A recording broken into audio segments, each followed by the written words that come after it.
Hello, I'm Dr. John Cruz, and today I'm going to be talking about scheduling, why to do it, and how to do it. The first thing is to acknowledge that many people with ADHD have trouble and struggle with time management and with organization, and isn't just having a schedule a setup for more failure, for embarrassment.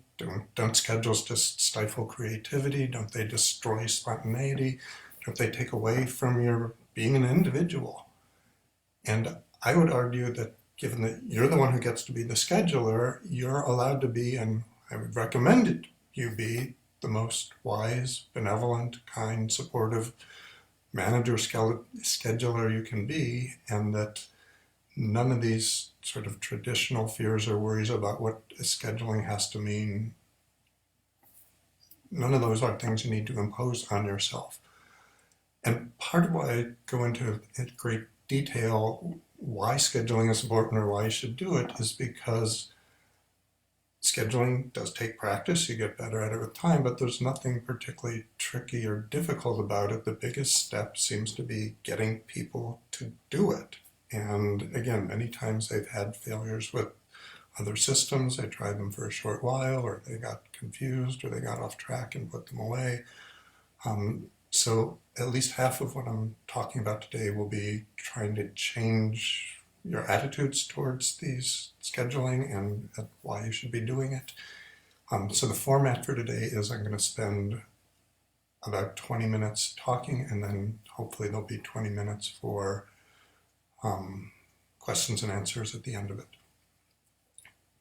So why should people schedule? What advantages does it have?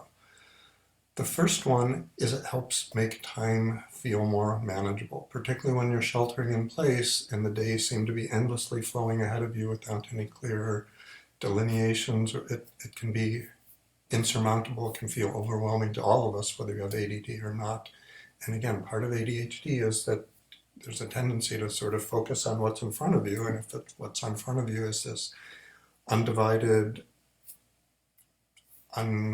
unmanageable, massive tasks or time to deal with, the big advantage of scheduling is okay, this hour I am supposed to be doing this task.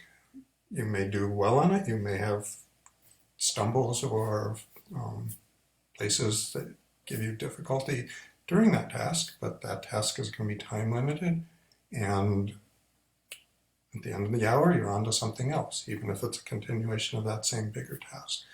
So breaking things into manageable pieces makes it feel digestible, doable, possible. The biggest reason, I'd say, is the second reason for why to schedule. Simply put, people get things done if they schedule them that they aren't otherwise getting done. And I have lots of people who strongly resisted scheduling, who tried it before it didn't work, or who sort of envisioned it as this working on a slave ship and having the overseer whipping you to work faster, harder, or faster. What people tell me invariably, if they actually do it, is, wow, I got much more done than I was getting done before. And two, the strange one is, it feels like I have more time, not less time. So part of it is you get something done, it's finished in a discrete amount of time, and there is other amount of time to do project X, Y, or Z rather than dithering about it. One of the things I tell my people with ADHD is that free time is your enemy. Again, if you have unlimited time, it feels like you can spend time deciding, do I do this, do I do this, do I do this, and then nothing gets done. Third reason to be working on scheduling is that this is not something just to increase productivity or make you a slave or a drone or a worker bee. Part of the reason for scheduling is to make sure that you have carved out time for fun things, for things that energize you, for things that relax you, for things that are just fun and enjoyable and expand other horizons or dimensions of your personality. Nobody thrives on work alone, even though I know many people in this difficult time are working ridiculous hours, but all of us still need time away from work or time sequestered to fun activities. Reason number 4 for scheduling is that it helps you be more present in the moment. So I've just stressed the importance of having fun non-work activities, but what often happens is someone feels like they spent half the day either working or trying to work or struggling to work, and then they start taking their break and they're playing a video game, or they're doing solitaire, or they're knitting, or they're doing some other activity without a schedule. The difficulty or the problem there is at the back of your mind you're thinking, oh my God, I should be doing that report. Oh my God, I should be taking care of these other chores I haven't taken care of. And if you have time scheduled for those other chores, and particularly if you've done and worked on them, when you're doing the fun activities, when you're doing the non-work activities, you can be fully present in them, knowing those other tasks I've either gotten to or I will be getting to at this specific time. And conversely, it also lets you be more present in the moment on the work tasks. So you're not worrying about, do I have to move the car? Do I have to go to the grocery store? Do I have to do 6 other things? Because you have a time designated to do those. So being present in the moment is one of the benefits of scheduling. And then the fifth benefit that I've identified is it helps you evaluate what works and doesn't work. Again, particularly because people with ADHD often have issues with difficulties with time management and organization. They don't have a clue how long it takes them to write a book report or to do X, Y, or Z task. If you start scheduling, blocking things out, actually I need to take twice as much time before I'm preparing my pasta primavera or doing whatever task it is. So you have much more discrete, definitive, clear evidence of what you actually did and what worked and what didn't work, and what you need to do more of and what you need to do less of. So another aspect of why scheduling is so important, scheduling, I argue, is a biological imperative. And this actually helps many of my people come to terms with it. This is not just some arbitrary human-made, set of rules to make you become more like a worker bee or to conform to what humans think is an ideal human. Life on this planet evolved over hundreds of millions of years, and it evolved under a very strong, robust day-night cycle. And with humans, we're most aware of and pay attention to the light-dark aspects of the 24-hour cycle. But life on this planet also imposes strong temperature differences between day and night. There's a whole host of electromagnetic radiation other than light and dark that our Earth imposes on us. It imposes sound differences. There's a whole host of other differences that organisms evolved under, saying this is nighttime, this is daytime. Why does that matter other than as a signal? It's that for organisms to be efficient, organisms need to find mates, they need to find foods, they need to rest and repair, they need to do all of these things. If you're trying to do all of them simultaneously, if you're trying to do all of them randomly at whatever comes up, that's incredibly inefficient, and particularly when there are temperature differences, when there are light difference. I mean, if you're a plant, why would you try to photosynthesize in the middle of the night when there's no light? It doesn't make any sense. So Mother Nature, in the process of natural selection and evolution, helped evolve circadian clocks, 24-hour clocks, in every unicellular animal, all the way up to more sophisticated organisms, including humans. Most of us, again, you probably have friends who can wake up at 6:15 every morning without the clock going on. That is their internal clock, their internal time maker saying it is time to get up. So again, nature learned that it's a huge saving in efficiency to have certain behaviors, activities sequestered at certain times of day, and we don't just have circadian clocks determining a sleep-wake cycle, but temperature, your body temperature isn't 98.6. Your body temperature has a circadian rhythm, and it fluctuates on its own. There is a clock driving it. It coordinates and works with your activity sleep-wake cycle, but actually temperature starts heating up few hours before you wake up in the morning so you're ready and your body is in a better state to go than if temperature just had to follow your sleep-wake cycle. So there's a whole host of biological rhythms. You're not going to be able to evade them, escape them. You can either work with them and schedule your life, starting with sleep-wake cycles, or you can be fighting against Mother Nature. Mother Nature usually wins, as maybe we're seeing with coronavirus. Won't get into that. But there is a biological imperative. This is not just a human construct.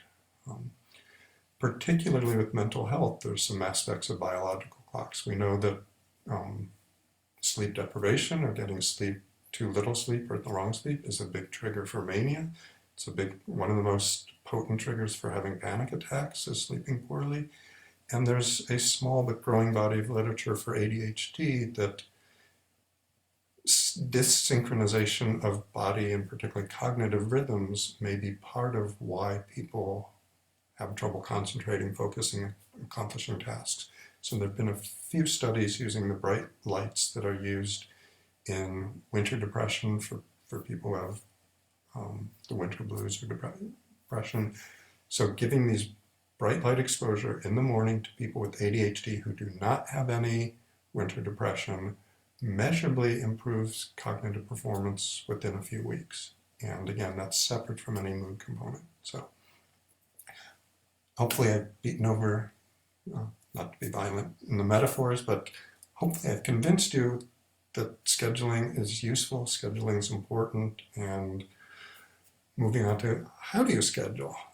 So I'm not usually giving people extremely detailed advice as to which brand of day planner, if you're going to use a paper calendar, and I'm going to use calendar and schedule interchangeably for most of the talk, or whether you should use an electronic calendar. I mean, in the old days, everyone only had a paper option. Now, most people have moved to electronics. I'd say what's important is that the system is mobile because you want it to be with you at all times. When we're sheltering in place, that's maybe not too difficult because it's just a desk away or a room away. But when you get back to being more mobile, you want it there because things do come up when you're on the run and outside of your workspace that you need to incorporate into your calendar. So one, you want it to be mobile. Two, you want it to be easy and appealing for you because if it's ugly, if it's hard or difficult to use, you're not going to use it.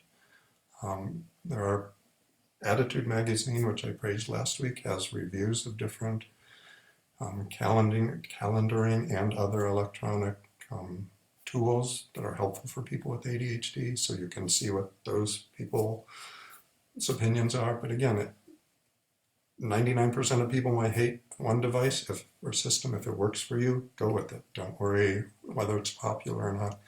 It only has to be popular for one person. That's you. So once you have your either paper system or your calendar system, and one further aside with the calendar system, it's ideal to have one system both for work and for non-work life, because if you have two separate systems, invariably items will get dropped, items won't get synchronized, there's going to be some amount of chaos or confusion. I do understand some people are required to use a work calendar and there's no way to hide or block personal items that they put on it, so for them it is better to keep two separate systems, but the strong recommendation, if you can find a way to do it, is have one system. So what goes in the calendar? And I would start with what might seem overly simplistic or basic or unnecessary, but the starting point should be what I call the four big basics. Those are your sleep-wake cycle. So really, we've known for years, you've heard public service announcements, get your 8 hours of sleep. And it's not just those 8 hours. You need to get the same 8 hours each night. If you're used to sleeping from 11 o'clock at night to 7 in the morning, and suddenly you're sleeping from 3 a.m. to 11 a.m., you're not going to feel the same amount of refreshment, mental clarity, physical vigor in the morning when you wake up at 11 a.m. that you did at the previous time. So you really should put in your sleeping hours on that schedule. The other three, what I call basics, are meal times. So particularly people with ADHD, are among the only adults I regularly see who it's 4 o'clock in the afternoon. And they say, oh my God, I haven't eaten all day. And not because they were intentionally, I mean, there can be good reasons. Ramadan's here, there's other reasons to fast or not go without food, but you don't want to be inadvertently going without food. I mean, in our society, we don't eat because we're hungry. You're eating to prevent hunger. You're eating to fuel your machine for optimal performance. And if you're hungry, if you're deprived, that's not going to work. So putting in sleep, putting in meals, putting in exercise, and my exercise, sort of the basic minimum recommended by our government, is at least 3 episodes of 20 minutes during the week where you are elevating your heart rate and doing something vigorously. I would certainly recommend having briefer, less intense bouts of activity, interrupting some of your hour chunks of time on projects during the day. And then the fourth thing that I call basic is putting in time for relaxation, meditation. If it's through yoga that you do it, meditation is tremendously helpful for individuals in general, for both physical health and mental health. And most individuals with ADD see particular help with focus, attention throughout the day if they can do it. I am aware that particularly that the sit still and clear your mind of all thought meditation is hard for many individuals with ADHD. So once you get the 4 basics in place, the next thing is putting in the big tasks you have and breaking them into hour-long chunks. So not saying, I'm going to spend 6 hours working on my taxes. If you really think it's going to take that long, break it into this hour, I'm going to be finding receipts from last year. This hour, I'm going to be calculating what my income was for the year. This hour, I'm going to be doing X, Y, or Z. So again, you want to make each hour-long block manageable. If it turns out your attention span, so an hour is a guideline or a starting point. If you know you can only really focus a half hour, you're going to be blocking things out in half-hour chunks rather than hours. Number 3 is anything that is urgent that you need. If you need to pay your taxes today, if you need to get out and move your car before it's towed, if you need something that has to happen today, you have to schedule that on today's calendar to make sure it happens. The other aspects I point out for filling up your calendar is to spend some time really thinking about what that task requires. I mean, if you know you're never a morning person, don't put a difficult cognitive task first thing in the morning. Other things to be mindful about, some of your tasks rely on other people. I mean, some work requires crossing date lines in terms of talking with people or time zones.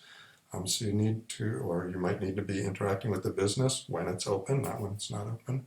So being mindful when you're putting things on the calendar rather than just sort of spraying them out there and seeing that some things don't work. So the next point I want to make is that filling the calendar, this is a learning tool. This is not a weapon to be beating yourself over the head with or a report card grading yourself whether you failed or did wonderfully. This is to see what works for you. So put things, again, when you're scheduling, be mindful about it. I've had some people who were so scared of scheduling or so intimidated by it that they felt, I can't do this because every morning when I fill in the schedule, that's going to take another hour of my day. I've had people sit in my office and mindfully put in everything for the day, and usually it takes 1 or 2 minutes or less, and the most I've ever had anyone highly distractible individual take, it took 4 minutes to fill out the schedule for the day. So the task of filling itself, yes, you should be mindful, but it is not going to take an inordinate amount of time. And the last little bit of filling the schedule is don't fill it completely. Don't have absolutely every single hour filled with work and fun, but some things will spill over, some visitors will call, some interruptions will occur. You need to have some breathing time, some flex time in the calendar. In a minute, I'm going over a little longer, I'll open it up to questions, but so in terms of actually using the clock, calendar, every morning, and some people do it the night before, but you should have a few minutes to fill in your clock and review what worked the night before, of the day before. And reviewing is part of that's to acknowledge the things that you did do and accomplish and got crossed off the list, because the human propensity is to, once that's crossed off and finished, that's out of sight, out of mind, it's gone. Whereas if you're actually confronting it each day on the calendar, you build up a more realistic impression of what you actually accomplished.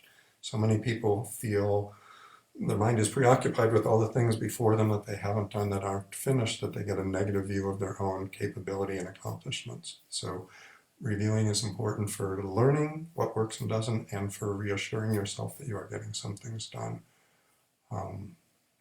One final tip before I open it up to questions is, on the calendar itself, it's really helpful to jot 1 or 2 words down that remind you of why you want to do the task. It can be words, it can be an emoji, it can be a specific picture. But if you put down why you want to do the task, not why you need to do it, not why you have to do it, not why you should do it, because none of those are terribly motivating. If they were motivating, you'd already have these projects done. Why you want to do it is far more powerful to get you to do it than just knowing you should be doing it. And I've sort of reached the 20 minutes, so I will open it up to questions right now, if anyone has any. And I believe you can just jot them down and I should be able to see them, and I'll wait a few seconds, and if not, I'll go into another topic.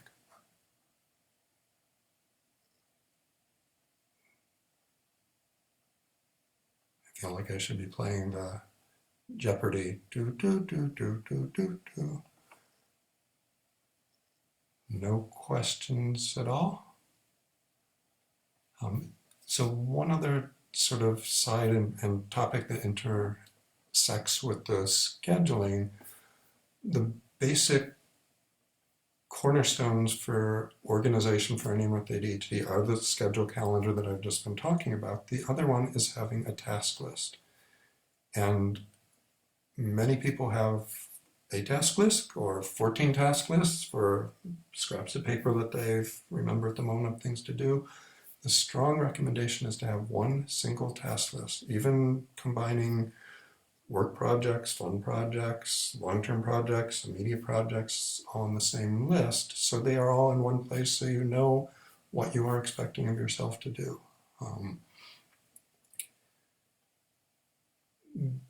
The most simple approach for coordinating this task list with the scheduler is, each morning when you're reviewing, going through with a priority system in mind. And the priority system is the A group, or most urgent group, are all the tasks on the list that absolutely need to happen today, those you need to schedule today. All the tasks that are non-urgent and non-important would go on sort of the C list, and the middle group, the B ones, are ones that are important but maybe not due today, or maybe are important and parts urgent but need to be broken down into smaller pieces.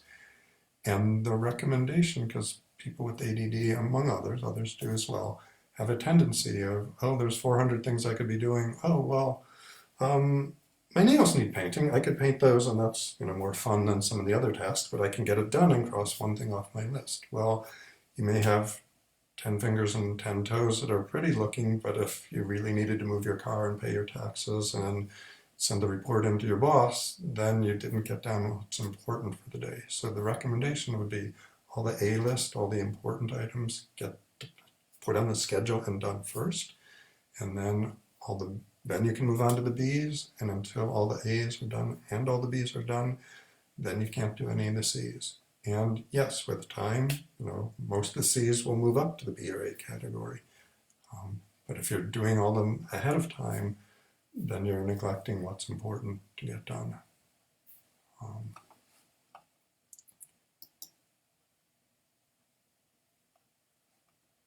Any thoughts, questions? And I hope I engaged it properly and can see things. But it looks like if no questions are coming in, then I will just, I certainly can talk about this at greater length, but if this is good for now, I'm going to be signing it off right now. If you have questions for me, you can send them through Facebook comments on this post. And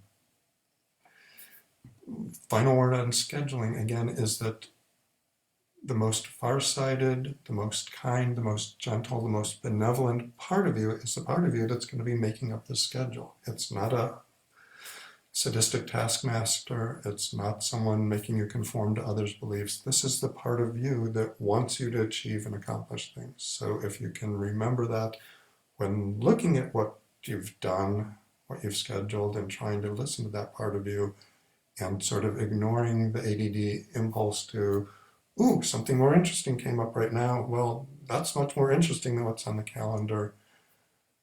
I'd say unless your house is on fire, unless there's some other emergency going on, you really should follow, and it takes practice, I know that, follow what your scheduling, calendaring part of you put on the calendar. That's all for now, and I will be back next week, Friday, 11 o'clock Pacific time, and hopefully we will generate more engagement and questions at the end of my talking, but maybe just 20 minutes of talking is good. So I'm signing out now.